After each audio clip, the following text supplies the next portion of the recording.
تم اسے کیوں اغوا کر لائے ہو؟ حیدر الماس صاحب خفگی سے بولے۔ مجبوری تھی، میں نے ہاتھ جھاڑتے ہوئے کہا۔ لینے تو میں اسماعیل شاہد کو گیا تھا، لیکن وہ شہر سے باہر گیا ہوا ہے۔ اس نے شور مچا کر مجھے پکڑوانے کی کوشش کی، اس لیے مجبوراً اسے لے کر آنا پڑا۔ اب جب اسے اس کی بیٹی کے بارے میں بتاؤں گا تو وہ اڑتا ہوا آئے گا۔ حیدر الماس نے ہونٹ بھینچتے ہوئے سکیڑ لیے، تاہم وہ چند لمحوں کے بعد پرسوچ لہجے میں بولے، علی، تمہیں اس لڑکی کو اغوا نہیں کرنا چاہیے تھا۔ میں نے بتایا نا کہ سچویشن ہی ایسی پیدا ہو گئی تھی کہ مجھے اسے اغوا کرنا پڑا، میں نے کہا۔ میں حیران تھا کہ حیدر الماس ایسا کیوں کہہ رہے تھے۔ تم نے میرا انتظار بھی نہیں کیا۔ ان کے لہجے میں خفگی کا عنصر موجود تھا۔ وہ خفا سے تھے، میں ان کی خفگی جانتا تھا۔ مجھ سے انتظار نہیں ہو رہا تھا حیدر صاحب، میں نے وضاحت دی۔ آپ کا فون آف تھا اور تم انتظار بھی تو کر سکتے تھے۔ میرا گینگ اسماعیل شاہد کو گھیرنے کے لیے کام کر رہا تھا۔ وہ میری بات کاٹ کر بولے، لیکن میں نے بتایا تھا نا کہ وہ بے حد قایا آدمی ہے، شاید اسے بھنک پڑ گئی تھی اس لیے وہ غائب ہو گیا۔ لیکن میری تو پرسوں اس سے بات ہوئی تھی۔ ہاں، میری اطلاع کے مطابق وہ تمہیں پکڑنا چاہتا تھا، حیدر الماس نے کہا۔ اس کا پلان تھا کہ وہ تمہیں اپنے گھر بلا کر اغوا کر کے غائب کر دیتا، کیونکہ تم ان کے لیے درد سر بنتے جا رہے ہو۔ یہی وجہ ہے کہ وہ بار بار تمہیں اپنے گھر بلا رہا تھا، تاکہ تم جیسے ہی اس کے گھر پہنچو تو وہ تمہیں چھاپ لے۔ اب تمہاری یہ خوش قسمتی ہے کہ وہ گھر پر موجود نہیں تھا، ورنہ تمہارے لیے مسئلہ پیدا ہو سکتا تھا۔ آپ ٹھیک کہہ رہے ہیں۔ تم عذرا سے کیا کہو گے کہ تم نے اسے اغوا کیوں کیا؟ حیدر الماس نے کہا۔ جانتے ہو، جب تم اسے اس کے باپ کے کرتوت کے بارے میں بتاؤ گے تو اس کے دل پر کیا گزرے گی؟ میں نے رسانیت سے کہا، میں اسے اس کے باپ کے کرتوت بتا چکا ہوں۔ اوہ نو! وہ بھی حیران رہ گئے۔ اس نے یقین نہیں کیا، میں نے عذرا کی طرف دیکھتے ہوئے کہا۔ ظاہر ہے ایک بیٹی اپنے باپ کے متعلق اس کے کرتوت سن کر کیسے یقین کرے گی؟ ہر باپ اپنی اولاد کے لیے آئیڈیل ہوتا ہے۔ وہ صوفے پر بیٹھتے ہوئے بولے۔ میں بھی صوفے پر بیٹھ گیا۔ ایک نہ ایک دن تو اسے اپنے باپ کے کرتوت کا پتہ چلنا ہی تھا، میں نے کہا۔ لیکن مجھے اس کی کوئی پرواہ نہیں ہے کہ یہ یقین کرتی ہے یا نہیں۔ مجھے اسماعیل شاہد عرف چودھری ساجد کی قید سے اپنی بہن بازیاب کرنی ہے، اور اس کے لیے مجھے کچھ بھی کرنا پڑا تو میں کروں گا۔ میرا لہجہ ٹھوس تھا۔ کمرے میں یکدم گہری خاموشی اور سناٹا چھا گیا تھا، تاہم اس خاموشی کو میں نے ہی توڑا۔ مجھے رسی چاہیے۔ حیدر الماس چند لمحے مجھے دیکھتے رہے، پھر انہوں نے اسبات میں گردن ہلائی اور کیسر کو بلا کر اسے رسی لے کر آنے کو کہا۔ وہ سمجھ گئے تھے کہ میں نے رسی کا کیا کرنا ہے۔ 5 منٹ کے بعد کیسر نے مجھے رسی مہیا کر دی، جس سے میں نے عذرا کو کرسی سے باندھ دیا۔ حیدر الماس صاحب نے عذرا کے زخمی ہونے کی بابت پوچھا تو میں نے مختصراً عذرا کے اقدام کے بارے میں بتا دیا۔ اب تم کیا کرو گے؟ جب میں عذرا کو رسی سے باندھ کر فارغ ہوا تو حیدر الماس نے گمبھیر لہجے میں پوچھا۔ اسماعیل شاہد کو یہاں بلاؤں گا، میں نے جواب دیا۔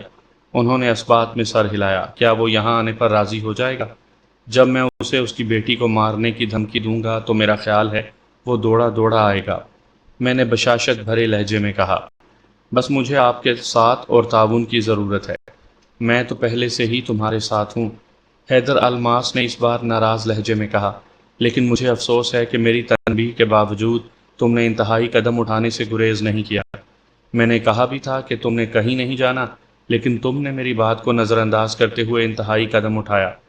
میں نے آگے بڑھ کر حیدر الماس کے ہاتھ تھام لیا اور شرمندگی آمیز لہجے میں بولا، حیدر صاحب، میں آپ سے بے حد شرمندہ ہوں، لیکن مجھے ایک پل قرار نہیں آ رہا تھا۔ میرا سکون، میرا چین، راتوں کی نیند غارت ہو چکی تھی۔ میری بہن روزینہ کا چہرہ، میری امی کا چہرہ بار بار میری نظروں کے سامنے آ رہا تھا۔ میں جب اپنی بے بس اور لاچار ماں کے بارے میں سوچتا تھا تو میرا خون کھول اٹھتا تھا، اسی لیے میں یہ قدم اٹھانے پر مجبور ہو گیا تھا۔ آپ خود کو میری جگہ رکھ کر سوچیں، اگر… میں تمہارے جذبات سمجھتا ہوں علی، وہ میرے ہاتھ دباتے ہوئے بولے، لیکن یہ بات یاد رکھنا، جلد بازی میں اٹھایا جانے والا قدم ہمیشہ نقصان دہ ثابت ہوتا ہے۔ میں نے اس بار کوئی جواب نہ دیا۔ کئی ساعتیں خاموشی کی نظر ہو گئیں۔ پھر حیدر الماس بولے، اسماعیل شاہد کے وہم و گمان میں بھی نہ ہوگا کہ تم چوروں کی طرح اس کے گھر میں گھس کر اس کی بیٹی کو اغوا کر لو گے۔ اس نے تمہیں ہلکا لیا ہوگا، لیکن تم اس کی توقع کے برعکس نکلے۔ اب کی بار حیدر الماس کے چہرے پر مسکراہٹ ابھر آئی تھی۔ میں نے بھی ہلکا سا قہقہہ لگایا۔ میں تو اسماعیل شاہد کی بدقسمتی کہوں گا اسے۔ وہ بولے، ہاں تم ٹھیک کہہ رہے ہو، میرا خیال ہے اسماعیل شاہد کو عذرا کے اغوا کے بارے میں پتہ چل چکا ہوگا۔ میں نے کہا، یقیناً۔ حیدر الماس نے بھی تائید کی، اس کی تو سٹی ہی گم ہو گئی ہوگی۔ میں نے محظوظ ہوتے ہوئے کہا۔ اچانک مجھے کچھ یاد آیا تو میں نے پوچھا، پتہ چلا کہ میڈیا کو چودھری باسط اور آپ کی بیوی کی تصویریں کس نے فراہم کی تھیں؟ ان کی بیوی کی بات کرتے ہوئے میرے لہجے میں جھجک پیدا ہو گئی تھی۔ انہوں نے اس بات میں گردن ہلاتے ہوئے کہا، ہاں، چودھری باسط کے ایک ملازم نے میڈیا کو تصویریں فراہم کی تھیں۔ کیا؟ میں چونک گیا، یہ کیسے پتہ چلا؟ مسز باسط نے مجھے فون کر کے بتایا تھا، حیدر الماس نے کہا۔ چودھری باسط نے اپنے ایک ملازم کو کسی سے فون پر بات کرتے ہوئے سنا تھا۔ مسز باسط نے بتایا کہ چودھری باسط بہت سیخ خواہ ہوا تھا، ملازم وہاں سے فرار ہو گیا تھا اور اب تک کہیں غائب ہے۔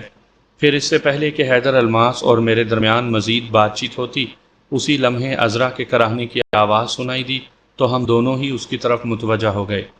اس کی آنکھیں بند تھیں لیکن وہ دھیرے دھیرے ہوش میں آ رہی تھی اور ساتھ ساتھ کرا بھی رہی تھی۔ شاید اس کے زخم سے ٹیسیں اٹھ رہی تھیں جن کی وجہ سے وہ کراہنے پر مجبور تھی۔ چند لمحوں کے بعد اس کی آنکھیں کھل گئیں اور وہ لاشعور سے شعور کی دنیا میں آئی تو ہم دونوں کو دیکھ کر اس کے چہرے پر نفرت اور ناگواریت پھیل گئی۔ اس کی آنکھوں سے شعلے نکلنے لگے تھے۔ پھر اس نے بے اختیار اٹھنے کی کوشش کی لیکن بدا ہونے کی وجہ سے وہ کسمسا کر رہ گئی۔ آرام سے بیٹھی رہو، میں نے کہا۔ تم نے مجھے اغوا کر کے اچھا نہیں کیا، وہ زہریلے لہجے میں بولی۔ تم نے اپنی موت کو آواز دی ہے۔ تم انتہائی احسان فراموش انسان ہو، بار بار ایک ہی بات دہرا رہی ہو۔ تمہاری اس بات سے میرا دل ہرگز نرم نہیں ہوگا، میں نے کہا۔ اس نے قہر آلود نظر حیدر الماس پر ڈالی، پھر میری طرف لفظ چبا چبا کر بولی، میرا باپ تم سب کے ٹکڑے ٹکڑے کر دے گا۔ کیا تمہارا باپ کسائی ہے؟ میں نے پرمزاح مگر طنزیہ لہجے میں کہا۔ عذرا اپنے دانت کچکچاتے ہوئے مجھے گھور کر رہ گئی۔ میں اس کی آنکھوں میں اپنے لیے نفرت، کینہ اور غصہ واضح دیکھ رہا تھا۔ اس کا بس نہیں چل رہا تھا ورنہ وہ مجھے جان سے ہی مار ڈالتی۔ علی، حیدر الماس نے میرے کاندھے پر ہاتھ رکھ کر کہا، اس لڑکی سے بحث مت کرو، ہمیں اس سے کوئی سروکار نہیں ہے، ہمیں اصل مسئلہ اس کے باپ سے ہے۔ میں نے ہنکارا بھرا، میرے باپ کو میرے اغوا کا علم ہو چکا ہوگا اور پولیس تمہاری تلاش میں ہوگی۔ وہ دوبارہ بولی، کرتی رہے، میں نے ناک پر مکھی اڑانے والے انداز میں کہا، لیکن وہ مجھے تلاش نہیں کر سکے گی۔ یہ تمہاری خام خیالی ہے، وہ بولی۔ ایسا ہی سمجھ لو، میں نے لاپرواہی سے کہا۔ علی، میں نے کہا نا کہ اس لڑکی سے بحث کرنا فضول ہے۔ حیدر الماس صاحب دوبارہ تنبیہی انداز میں مجھ سے مخاطب ہوئے۔ بحث تو یہ کر رہی ہے، میں نے عذرا کی طرف اشارہ کرتے ہوئے کہا، بلکہ اپنے باپ کا ڈراوا دے کر مجھے خوف زدہ کرنے کی کوشش کر رہی ہے۔ ڈرا نہیں رہی بلکہ حقیقت بتا رہی ہوں، عذرا نے جواباً کہا تو میں نے مسکراتے ہوئے اس کی بات نظر انداز کر دی۔ حیدر صاحب، بابر کہاں ہے؟ میں نے حیدر الماس کی طرف دیکھتے ہوئے پوچھا۔ وہ اپنے گھر گیا ہے، انہوں نے بتایا تو میں نے اس بات میں گردن ہلا دی۔ کچھ دیر ادھر ادھر کی باتوں کے بعد میں نے حیدر صاحب سے مشورہ طلب لہجے میں پوچھا، آپ کیا کہتے ہیں، کیا اسماعیل شاہد عرف چودھری ساجد سے بات کی جائے؟ وہ چند لمحے کچھ سوچتے رہے پھر بولے، ہاں کرو۔ حیدر الماس صاحب کی اجازت ملنے کے بعد میں نے عذرا کی طرف دیکھ کر مسکراتے ہوئے اپنی پتلون کی جیب سے سیل فون نکالا اور اسے آن کیا تو اس پر اسماعیل شاہد کی 12 کالز آئی ہوئی تھی۔ شاید اسے معلوم ہو گیا تھا کہ میں نے عذرا کو اغوا کر لیا ہے اور وہ مجھے فون کرتا رہا تھا، لیکن چونکہ میرا سیل فون میوٹ تھا اس لیے مجھے اس کی آواز سنائی نہیں دی تھی۔ لگتا ہے اسماعیل شاہد کو پتہ چل گیا ہے، 12 مس کالز آئی ہوئی ہیں، میں نے حیدر الماس کو بتاتے ہوئے کہا، اور پھر اسماعیل شاہد کے نمبر پنچ کیے اور اسے کان سے لگا لیا۔ دوسری طرف بیل جا رہی تھی، میں نے اسپیکر آن کر دیا تاکہ عذرا اور حیدر الماس بھی ہماری گفتگو سن سکیں۔ علی، کہاں ہے میری بیٹی؟ اسماعیل شاہد کی دھاڑتی ہوئی آواز سنائی دی۔ چوکیدار نے بتایا ہے کہ تم نے میری بیٹی کو اغوا کیا ہے۔ چوکیدار مجھے پہچانتا تھا اس لیے اس نے صحیح کہا تھا۔ شانت، شانت اسماعیل شاہد عرف۔ اتنا کہہ کر میں خاموش ہو گیا۔ میں یہ بھی بھول گیا تھا کہ وہ میرا باس تھا اور مجھے اس سے ادب سے بات کرنی چاہیے تھی، لیکن جس کردار کا وہ مالک تھا اور جو دھندا وہ کرتا تھا اس حیثیت سے تو اس کی عزت 2 کوڑی کی تھی۔ بکواس بند کرو، میری بیٹی کہاں ہے؟ وہ بدستور گرجے۔ میں چشم تصور میں ان کا حال دیکھ سکتا تھا۔ وہ میرے پاس ہے، بلکہ میرے سامنے بیٹھی ہے۔ میں نے اطمینان سے جواب دیا۔ تم نے اسے کیوں اغوا کیا ہے؟ بتاؤ، وہ چلائے۔ آپ کے چلانے کا مجھ پر کوئی اثر نہیں ہوگا، اسماعیل شاہد عرف چودھری ساجد۔ دوسری طرف یکدم سناٹا اور ویرانی چھا گئی۔ شاید اسماعیل شاہد عرف چودھری ساجد کو سانپ نے سونگھ لیا تھا۔ اس کی خاموشی معنی خیز تھی۔ یہ سن کر کہ میں نے ان کا نام اسماعیل شاہد عرف چودھری ساجد لیا ہے تو وہ یقیناً سکتے کے عالم میں چلے گئے ہوں گے۔ شاید ان کے وہم و گمان میں بھی نہیں ہوگا کہ میں ان کی اصلیت سے واقف ہو چکا ہوں۔ اوہو، کہیں آپ خدا نخواستہ فوت تو نہیں ہو گئے اسماعیل شاہد عرف چودھری ساجد؟ میں نے طنزیہ لہجے میں کہا۔ آپ کی خاموشی بتا رہی ہے کہ… وہ میری بات کاٹ کر پھنکارتے ہوئے بولے، کیا بکواس کر رہے ہو؟ کون عرف چودھری ساجد؟ میرا نام تو اسماعیل شاہد ہے۔ میں حیران رہ گیا تھا، لگتا بھی نہیں تھا کہ یہ وہی میرے باس ہیں جو میرے ساتھ انتہائی شفقت اور نرم خوئی سے پیش آتے تھے۔ بالکل، میں نے کہا، بے شک آپ کا اصل نام اسماعیل شاہد ہی ہے، لیکن چودھری ساجد آپ کی عرفیت ہے، آپ اس سے انکار نہیں کر سکتے۔ نہیں، یہ میرا نام نہیں ہے، تمہیں غلط فہمی ہوئی ہے، انہوں نے کہا۔ آپ انکار کر رہے ہیں، لیکن میں آپ کو بتا دوں کہ مجھے آپ کی بلکہ تمہاری یہ کہنا مناسب رہے گا، کیونکہ تم عزت کے لائق ہرگز نہیں ہو۔ تمہاری اصلیت معلوم ہو چکی ہے۔ میرا لہجہ یکلخت سخت اور تحکمانہ ہو گیا۔ میں نے حیدر الماس کی طرف دیکھا تو وہ سپاٹ نظروں سے مجھے دیکھ رہے تھے، لیکن عذرا کے چہرے کی رنگت متغیر تھی۔ یہ تم مجھ سے کس انداز اور لہجے میں بات کر رہے ہو علی؟ جانتے نہیں میں کون ہوں؟ اسماعیل شاہد کی تحکم آمیز آواز گونجی۔ میں اسی انداز میں بات کر رہا ہوں جس انداز میں مجھے بات کرنی چاہیے، میں نے بھی درست لہجے میں کہا۔ تم انتہائی گھٹیا، ذلیل، کمینے، بد کردار اور شیطان صفت انسان ہو۔ تم جیسا گھٹیا اور ضمیر فروش انسان دھرتی پر بوجھ ہوتا ہے۔ اور علی، میری بات مکمل ہونے سے پہلے ہی وہ غصے سے دھاڑے۔ میں تمہاری زبان کھینچ لوں گا۔ تم نے میری نرمی دیکھی ہے، لیکن میرا غصہ نہیں دیکھا۔ غصہ؟ میں نے استہزائیہ لہجے میں کہا۔ تمہارے چہرے پر غصہ اچھا نہیں لگتا۔ تمہارے چہرے پر تو لعنت برس رہی ہے، ذلیل انسان، اور لعنت ہی اچھی لگتی ہے۔ میں جانتا ہوں کہ تم گینگسٹر ہو۔ تم معصوم لڑکیوں کو اغوا کر کے پورنوگرافی کے لیے ان کی سمگلنگ کرتے ہو۔ کیا بکواس کر رہے ہو؟ وہ چیخے، میں اور لڑکیوں کا سمگلر؟ تمہارا دماغ تو خراب نہیں ہو گیا؟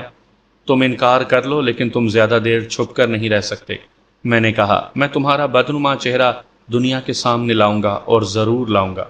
پھر دیکھنا تم خودکشی کرنے پر مجبور ہو جاؤ گے۔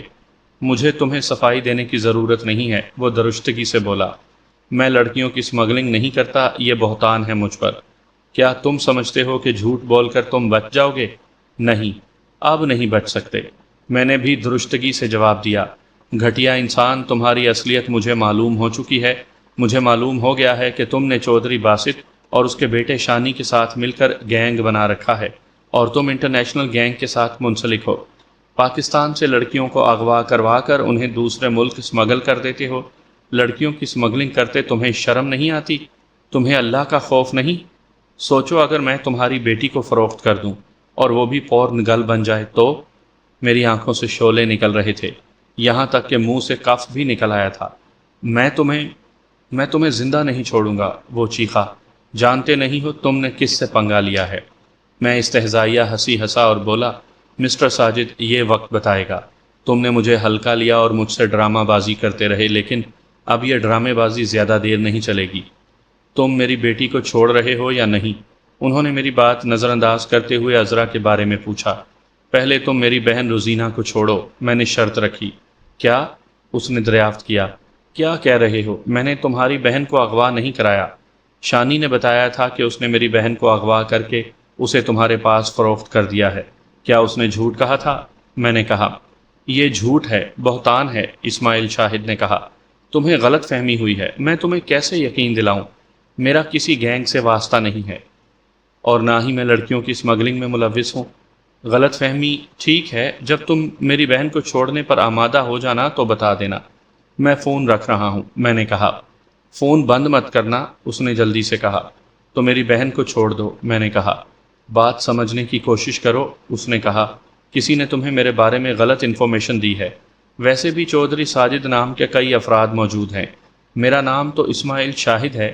مجھے اگر کسی لڑکی کو اغوا کروانا ہوتا تو تم جانتے ہو کہ میرے سرکس میں کتنی لڑکیاں کام کرتی ہیں، میں ان لڑکیوں کو بھی تو اغوا کروا سکتا ہوں۔ یہی تو تمہارا مکر و فریب ہے، تم سرکس کی آڑ میں لڑکیوں کی اسمگلنگ کا بزنس کرتے ہو۔ تم مجھے بے وقوف نہیں بنا سکتے۔ آخری بار کہہ رہا ہوں، اگر تم اپنی بیٹی کی زندگی چاہتے ہو تو تمہیں نہ صرف اعتراف کرنا ہوگا بلکہ میری بہن میرے حوالے کرنی ہوگی، میں نے اٹل لہجے میں کہا، ورنہ۔ اسی لمحے عذرا چیخی، بابا، بابا مجھے بچا لیں، بابا کیا آپ سن رہے ہیں؟ اس کی چیخ اسماعیل شاہد کے دل اور دماغ پر لگی ہوگی، یہی وجہ تھی کہ وہ چیخ پڑا، علی، علی، چھوڑ دو میری بیٹی کو، چھوڑ دو اسے۔ جب تم میری بہن میرے حوالے کرو گے تو میں بھی تمہاری بیٹی تمہارے حوالے کر دوں گا۔ میں تمہیں 1 گھنٹہ دے رہا ہوں، اس کے بعد اپنی بیٹی کی موت کے تم خود ذمہ دار ہوگے، میں نے فیصلہ کن لہجے میں کہا۔ صرف 1 گھنٹہ، میں تمہیں برباد کر دوں گا، میں تمہیں زندہ گاڑ دوں گا۔ دوسری طرف سے اسماعیل شاہد کی چیختی ہوئی آواز آئی، مگر میں نے استہزائیہ کہا لگاتے ہوئے کال کاٹ دی۔ میں نے حیدر الماس کی طرف دیکھا تو انہوں نے اثبات میں گردن ہلا دی، البتہ عذرا بدستور غصے میں دکھائی دے رہی تھی۔ میں تمہارا خون پی جاؤں گی، گھٹیا کمینے انسان، چھوڑ دو مجھے، اس نے چیختے ہوئے کہا۔ تم تو بندھی ہوئی ہو، میرا خون کیسے پیو گی؟ میں نے اسے چڑھانے والے انداز میں کہا تو وہ دانت پیس کر رہ گئی۔ ظاہر ہے اس کے سوا وہ کر بھی کہہ سکتی تھی۔ اسی لمحے اسماعیل شاہد کی کال دوبارہ آ گئی، لیکن میں نے کال ڈسکنیکٹ کر کے فون آف کر دیا۔ پھر حیدر الماس مجھے اپنے پیچھے آنے کا اشارہ کرتے ہوئے دروازے کی طرف بڑھ گئے۔ ان کے جاتے ہی میں بھی ان کے پیچھے چل دیا۔ پیچھے سے عذرا کی چیختی ہوئی آواز میری سماعت سے ٹکرائی، رک جاؤ، کہاں جا رہے ہو؟ مجھے چھوڑ دو، رک جاؤ، میری بات تو سنو۔ میں نے اس کی بات انسنی کر دی اور باہر جانے سے پہلے گردن موڑ کر اسے دیکھا اور ہونٹوں پر انگلی رکھ کر اسے خاموش رہنے کا اشارہ کرتے ہوئے باہر نکل کر دروازہ بند کر دیا، جس سے اس کے چیخنے کی آوازیں بھی بند ہو گئیں۔ اس نے مجھے بعد میں کن القابات سے پکارا ہوگا میں نہیں سن سکا تھا۔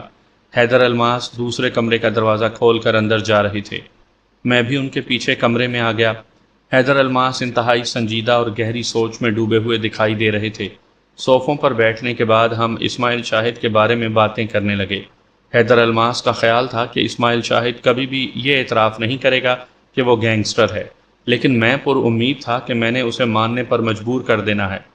اس دوران حیدر الماس نے ناشتے کا بھی کہہ دیا تھا۔ عذرا نے بھی ناشتہ نہیں کیا تھا، اس لیے اسے ناشتہ کرانے کی ذمہ داری اماں زلیخا کے سپرد کی گئی تھی۔ میرے استفسار پر حیدر الماس نے بتایا تھا کہ اماں زلیخا آج صبح ہی یہاں آئی تھیں، انہیں یہاں کے باسیوں کے کھانا بنانے کے لیے بلایا گیا تھا۔ اماں زلیخا نے جب مجھے دیکھا تو وہ سرشار ہی ہو گئیں اور مجھ سے ایسے ملی جیسے میں ان کا برسوں کا بچھڑا ہوا بیٹا ہوں، حالانکہ ہمیں بچھڑے ہوئے چند روز ہی ہوئے تھے۔ میں بھی اماں زلیخا سے گرم جوشی سے ملا تھا۔ ایک دوسرے کی خیریت پوچھنے کے بعد اماں زلیخا ہمارے لیے ناشتہ لے آئیں اور ہم ناشتہ کرنے میں مصروف ہو گئے۔ ناشتے سے فارغ ہوئے ہی تھے کہ اماں زلیخا آ گئیں اور کہنے لگیں، لڑکی ناشتہ نہیں کر رہی ہے اور وہ واش روم جانا چاہتی ہے۔ ٹھیک ہے، آپ اسے واش روم لے جائیں اور کیسر سے کہیں کہ وہ کمرے کے باہر دروازے پر پہرا دے، حیدر الماس نے کہا تو اماں زلیخا نے اثبات میں گردن ہلائی اور وہ وہاں سے چلی گئیں۔ 10 منٹ ہی گزرے تھے کہ ہمیں عذرا والے کمرے سے چیخ و پکار کی آواز سنائی دی۔ میں اور حیدر الماس جلدی سے اٹھ کر کمرے سے باہر نکل آئے۔ کیسر پہلے کمرے کے دروازے پر موجود تھا۔ حیدر الماس نے کیسر سے کوئی بات نہ کی اور ہم کمرے میں آ گئے۔ صوفے پر اوندھے منہ پڑی عذرا کی سسکیاں کمرے میں گونج رہی تھیں، جبکہ اماں زلیخا ایک طرف کھڑی تھیں۔ میز پر ناشتے کی ٹرے پڑی ہوئی تھی، عذرا نے ابھی تک ناشتہ نہیں کیا تھا۔ اسے کیا ہوا ہے؟ حیدر الماس نے اماں زلیخا سے پوچھا۔ حیدر بیٹا، اس لڑکی نے مجھ پر حملہ کرنے کے بعد یہاں سے فرار ہونے کی کوشش کی، جس کی وجہ سے مجھے اسے تھپڑ مارنا پڑا، اماں زلیخا نے وجہ بتائی۔ میں نے آگے بڑھ کر صوفے پر اوندھے منہ پڑی عذرا کو سیدھا کیا تو چونک پڑا۔ اس کا دایاں رخسار سرخ تھا اور آنکھوں سے آنسو نکل رہے تھے۔ میں سمجھ گیا کہ اماں زلیخا نے اسے تھپڑ مارا تھا۔ کوئی بات نہیں، حیدر الماس نے اسپاٹ لہجے میں کہا، اس نے اپنی غلطی سے تھپڑ کھایا ہے۔ میں عذرا سے تھوڑے فاصلے پر بیٹھ گیا اور اس کی طرف دیکھتے ہوئے سمجھانے والے انداز میں بولا، دیکھو عذرا، تم فضول میں خود کو ہلکان کر رہی ہو۔ میری تم سے کوئی دشمنی نہیں ہے، مجھے صرف تمہارے باپ سے مسئلہ ہے۔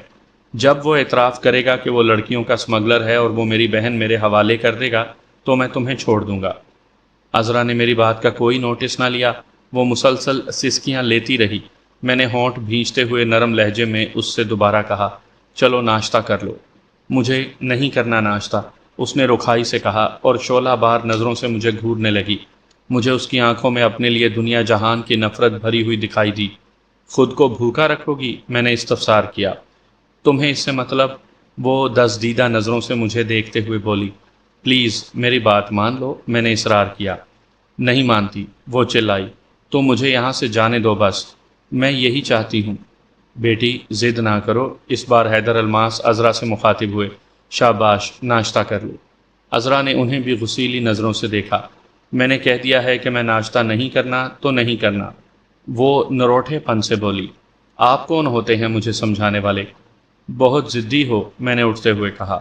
ہاں ہوں تو؟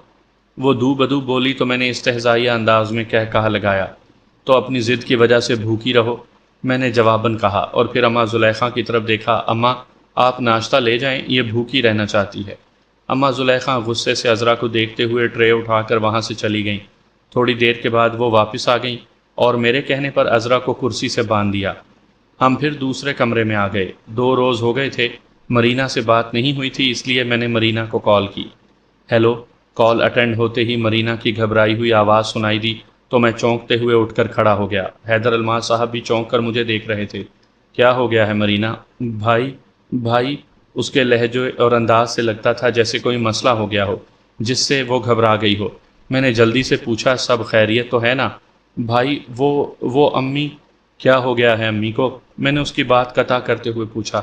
امی کی طبیعت بہت خراب ہے اور وہ چیزیں اٹھا اٹھا کر پھینک رہی ہیں۔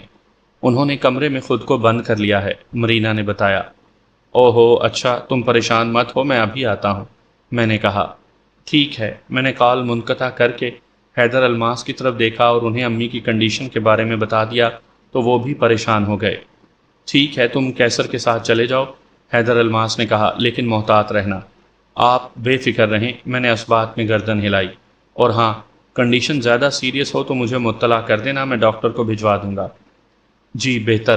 یہ کہہ کر میں کمرے سے باہر نکل آیا۔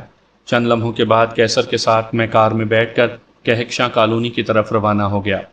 کار کی ڈرائیونگ کیسر کر رہا تھا۔ میں نے اپنا چہرہ مفلر سے ڈھانپا ہوا تھا اور سر پر کیپ پہنی ہوئی تھی۔ امی کی کنڈیشن کا سوچ کر مجھے بے حد پریشانی ہو رہی تھی اور میرا دل انجان وسوسوں میں گھرا ہوا تھا۔ جس رفتار سے کار سڑک پر دوڑ رہی تھی اس سے کہیں زیادہ میرا دماغ الجھا ہوا تھا۔ مجھے امی کی فکر ہو رہی تھی اور میں جلد از جلد ان کے پاس پہنچنا چاہتا تھا۔ کیسر ذرا گاڑی تیز چلاؤ، میں نے کیسر کی طرف دیکھتے ہوئے کہا۔ بس پہنچنے ہی والے ہیں، تم پریشان نہ ہو، کیسر نے مجھے تسلی دی۔ اسی اثناء میں میرے سیل فون کی بیل بجی تو میں نے پتلون کی جیب سے سیل فون نکال کر سکرین کی طرف دیکھا تو مرینا کال کر رہی تھی۔ ہاں بولو مرینا۔ بھائی آپ کتنی دیر میں پہنچیں گے؟ بس پہنچنے ہی والے ہیں، میں نے جواب دیا۔ بھائی امی بے حد شور کر رہی ہیں، انہوں نے چیخ چیخ کر سارا گھر سر پر اٹھا لیا ہے، محلے کے لوگ بھی جمع ہو گئے ہیں، آپ جلدی پہنچے۔ مرینا کی پریشانی میں ڈوبی آواز سنائی دی۔ اسی لمحے مجھے امی کی چیختی ہوئی آوازیں بھی سنائی دیں تو میرا کلیجہ منہ کو آ گیا۔ تاہم میں نے تسلی آمیز لہجے میں کہا، اچھا میں فون رکھتا ہوں۔ میں نے کال منقطع کر کے سیل فون پتلون کی جیب میں رکھ لیا۔ مجھے اپنے وجود میں کوئی چیز ٹوٹتی ہوئی محسوس ہوئی تھی اور میں ضبط کی انتہا پر تھا۔ 20-25 منٹ کے بعد ہم پہنچ گئے۔ میں دوڑتا ہوا مکان میں داخل ہو گیا۔ اندر سے امی کے چیخنے چلانے کی آوازیں آ رہی تھیں۔ میں نے گھر میں داخل ہو کر دیکھا تو وہاں چند عورتیں مرینا کے ساتھ موجود تھیں۔ امی کمرے میں تھیں اور زور زور سے چیخ رہی تھیں، مرینا۔ میں نے مرینا کو آواز دی تو وہ میری آواز سن کر تیزی سے پلٹی اور تیز تیز قدموں سے چلتی میرے پاس آ گئی۔ اس کی آنکھیں آنسوؤں سے بھیگی ہوئی تھیں۔ بھائی، امی، پریشان نہ ہو، سب ٹھیک ہو جائے گا۔ مرینا کو تسلی دینے کے بعد میں جلدی سے امی کے کمرے کی طرف بڑھا۔ انہوں نے اندر سے کنڈی لگائی ہوئی تھی۔ میں نے ایک نظر محلے کی عورتوں کی طرف دیکھا تو وہ بھی قدرے پریشان دکھائی دے رہی تھیں۔ پھر میں دروازے کا ہینڈل پکڑ کر دروازہ کھولنے کی کوشش کرنے لگا۔ امی دروازہ کھولیں۔ ساتھ ہی میں نے امی سے التجائیہ انداز میں کہا، نہیں میں یہ دروازہ نہیں کھولوں گی، تم مجھے مار ڈالو گے، امی چلائیں۔ امی ایسا کچھ نہیں ہوگا، میں ہوں آپ کا بیٹا علی، میں نے کہا، آپ دروازہ تو کھولیں۔ بیٹا؟ کون بیٹا؟ میرا کوئی بیٹا نہیں ہے، انہوں نے چلا کر جواب دیا۔ نہیں کھولوں گی دروازہ، چلے جاؤ۔ جاؤ جاؤ۔ میں نے دروازہ کھولنے کی جدوجہد جاری رکھی۔ میری سمجھ سے یہ باہر تھا کہ امی ایسا کیوں کہہ رہی تھی۔ انہیں آخر ہو کیا گیا تھا؟ ان کی حالت خراب تھی، لیکن اس قدر خراب ہو جائے گی اس کا اندازہ نہیں تھا۔ کیسر بھی اندر آ گیا تھا۔ تالے کی چابی کہاں ہے؟ میں نے مرینا سے دریافت کیا۔ میرے پاس ہے، اور میں نے دروازہ کھولنے کی کوشش کی تھی، مرینا بولی، لیکن امی نے اندر سے کنڈی لگائی ہوئی ہے، اس لیے۔ او شٹ، میں جھنجھلایا۔ اب کیا کریں؟ مجھے ڈر تھا کہ امی کہیں خود کو کوئی نقصان نہ پہنچا دیں، اس لیے میں جلد از جلد دروازہ کھول کر انہیں سنبھالنا چاہتا تھا۔ امی بدستور چیخ چیخ کر بول رہی تھی۔ ان کے چیخنے میں کوئی کمی نہیں آئی تھی۔ بھائی، دروازہ توڑنے کے علاوہ اور کوئی حل نہیں۔ اسی لمحے کیسر نے مداخلت کی۔ میں نے اسبات میں گردن ہلائی۔ واقعی اس کے علاوہ اور کوئی حل نہیں تھا۔ پھر میں نے کیسر کے ساتھ مل کر کاندھوں سے دروازے پر زور زور سے ضربیں لگانی شروع کر دیں۔ دروازہ قدرے مضبوط تھا، لیکن مجھے امید تھی کہ ہم اسے توڑنے میں کامیاب ہو جائیں گے۔ بچاؤ بچاؤ، مجھے مت مارو، بچاؤ، امی چلائیں۔ لیکن ہم نے اپنی جدوجہد جاری رکھی اور کئی ضربوں کے بعد دروازے کی کنڈی اکھاڑنے میں کامیاب ہو گئے۔ جیسے ہی کنڈی اکھڑی، دروازہ ایک دھماکے سے کھل کر دیوار سے ٹکرا گیا۔ میں، مرینا اور کیسر جلدی سے کمرے میں داخل ہو گئے۔ کمرے کی حالت بگڑی ہوئی تھی۔ فرش پر کانچ کے برتن ٹوٹے پڑے تھے، بستر کی چادریں ادھر ادھر بکھری پڑی تھیں، اور امی کونے میں ٹھنڈے فرش پر انتہائی سہمے ہوئے انداز میں بیٹھی تھیں۔ ان کے ہاتھ زخمی تھے اور فرش پر خون کے دھبے پھیلے ہوئے تھے۔ یقیناً وہ کانچ کے برتن توڑتے وقت زخمی ہو گئی تھیں۔ وہ ہمیں ایسے دیکھ رہی تھیں جیسے ہم سے ڈر رہی ہوں۔ محلے کی عورتیں بھی اندر آ گئی تھیں، وہ بھی پریشان تھیں۔ امی، میں تیزی سے ان کی طرف بڑھا تو وہ سہم گئی اور تھر تھر کانپنے لگی۔ مجھے مت مارو، مجھے مت مارو، وہ سہمے ہوئے لہجے میں بولی۔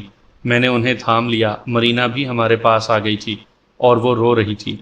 امی، ڈریں نہیں، کوئی آپ کو کچھ نہیں کہے گا، میں نے کہا۔ میں تو آپ کا بیٹا ہوں، علی۔ بیٹے؟ نہیں، میرا کوئی بیٹا نہیں ہے، تم میرے دشمن ہو، یک بارگی وہ چلائیں، اور انہوں نے ایک بار پھر تھر تھر کانپنا شروع کر دیا، جیسے انہیں جاڑے کا بخار ہو گیا ہو۔ دوسرے ہی لمحے وہ بے ہوش ہو گئیں۔ امی، امی، مرینا روتے ہوئے امی کو پکارنے لگی۔ بھائی، امی کو کیا ہو گیا ہے؟ کچھ نہیں ہوا، بے ہوش ہو گئی ہیں۔ امی، وہ شدت سے رونے لگی۔ کیسر، ہمیں امی کو ہسپتال لے جانا ہے، ان کی حالت خراب ہو رہی ہے، میں نے کیسر کی طرف دیکھتے ہوئے کہا۔ تم کار سٹارٹ کرو، میں امی کو لے کر آتا ہوں۔ ہاں ٹھیک ہے، کیسر نے جواب دیتے ہوئے کہا، اور وہ تیزی سے مڑ کر باہر نکلتا چلا گیا، جبکہ میں نے امی کو اٹھا کر اپنے کاندھے پر لادا اور انہیں اٹھائے باہر نکل آیا۔ بھائی، میں بھی ساتھ چلتی ہوں، مرینا میرے پیچھے آتے ہوئے بولی۔ نہیں، تم یہیں رہو، میں نے اسے روکتے ہوئے کہا، اور امی کی صحت یابی کے لیے دعا کرو۔ مکان سے نکل کر میں نے امی کو کار کی پچھلی نشست پر لٹایا اور خود بھی ان کے ساتھ بیٹھ گیا، جبکہ میرے بیٹھتے ہی کیسر نے کار آگے بڑھا دی۔ قریب میں ہی ایک پرائیویٹ ہسپتال تھا۔ امی کو پہلے ایمرجنسی میں شفٹ کیا گیا، ان کے ہاتھوں کی بینڈیج کی گئی اور پھر انہیں روم میں شفٹ کر دیا گیا۔ ایک لیڈی ڈاکٹر ان کی ٹریٹمنٹ کر رہی تھی۔ امی کے ٹیسٹ کیے گئے، اور جب ان کے ٹیسٹ آ گئے تو لیڈی ڈاکٹر نے مجھے اپنے آفس میں بلا لیا۔ بیٹھیے۔ میں ایک کرسی پر بیٹھ گیا۔ لیڈی ڈاکٹر کے آگے میز پر ایک فائل پڑی ہوئی تھی۔ میں لیڈی ڈاکٹر کے چہرے کا جائزہ لے رہا تھا، شاید کوئی اہم بات تھی۔ مسٹر علی، ٹیسٹ کی رپورٹ کے مطابق آپ کی والدہ پر شیزوفرینیا کا اٹیک ہوا ہے۔ لیڈی ڈاکٹر بولی تو میں بے اختیار چونک پڑا۔ شیزوفرینیا مطلب؟ میں چونکا۔ یہ ایک شدید دماغی مرض ہے، ڈاکٹر نے میری معلومات میں اضافہ کیا۔ تحقیق سے یہ بات سامنے آئی ہے کہ دماغ کی ساخت اور اس میں کچھ کیمیائی تبدیلیاں اس مرض کے پیدا ہونے کا سبب بنتی ہیں۔ اس کے ساتھ ساتھ ایسے افراد جو روزمرہ زندگی میں ناموافق حالات کے دباؤ کا شکار ہو جائیں تو وہ بھی اس مرض میں مبتلا ہو سکتے ہیں۔ اس مرض کی خاص علامات میں سے چند کی موجودگی سے مرض کی تشخیص کی جاتی ہے۔ پہلی، مثلاً مریض کو غیر حقیقی آوازیں سنائی دیتی ہیں یا اندیکھی چیزیں دکھائی دیتی ہیں اور وہ انہیں حقیقی سمجھتا ہے۔ دوسری، مریض کے ذہن میں غلط اور بے بنیاد خیالات آنے لگتے ہیں، مثلاً کچھ لوگ اس کا پیچھا کر رہے ہیں یا اسے مارنے کے در پہ ہیں۔ تیسری، مریض یہ سمجھتا ہے کہ اس کے خیالات کوئی کنٹرول کرتا ہے اور اس پر مختلف کام کرنے کے لیے دباؤ ڈالتا ہے۔ چوتھی، مریض کے موڈ، رویے اور مزاج میں خاصی تبدیلی رونما ہوتی ہے۔ پانچویں، مریض کی گفتگو بے ربط ہو جاتی ہے۔ اور وہ ایک بات کو بار بار دہراتا ہے۔ چھٹی، مریض الگ تھلگ رہنا چاہتا ہے، جارحانہ رویہ، توڑ پھوڑ کرنا وغیرہ۔ ساتویں، ضروریات کے برعکس کپڑے پہننا، کوڑا کرکٹ جمع کرنا، ہفتہ ہفتہ نہ نہانا، کپڑے اتار دینا وغیرہ وغیرہ۔ مریض جو کچھ کر رہا ہوتا ہے وہ اس کے بس میں نہیں ہوتا۔ وہ رفتہ رفتہ علاج، معالجے اور دیکھ بھال سے دوبارہ آپ کے قریب آ سکتا ہے۔ میں پریشان ہو گیا۔ ڈاکٹر نے جو وجوہات بتائی تھیں ان میں سے چند ایک امی میں پائی گئی تھی۔ جس روز سے روزینہ اغوا ہوئی تھی اسی روز سے ہی امی ذہنی دباؤ کا شکار تھی۔ کچھ روز سے میں ان کی حرکات و سکنات نوٹ کر رہا تھا۔ اس کا مطلب تھا کہ ان پر شیزوفرینیا کا اٹیک ہوتا تھا، لیکن آج یہ اٹیک شدت سے ہوا تھا، کیونکہ امی نے نہ صرف توڑ پھوڑ کی تھی بلکہ مجھے بھی کہا تھا کہ میں ان کا بیٹا نہیں ہوں اور انہیں مارنا چاہتا ہوں۔ کیا اس مرض کا علاج نہیں ہے؟ تاہم میں نے کہا، علاج ہے، اور علاج کے ساتھ ساتھ مریض کی کیئرنگ بھی بہت ضروری ہے۔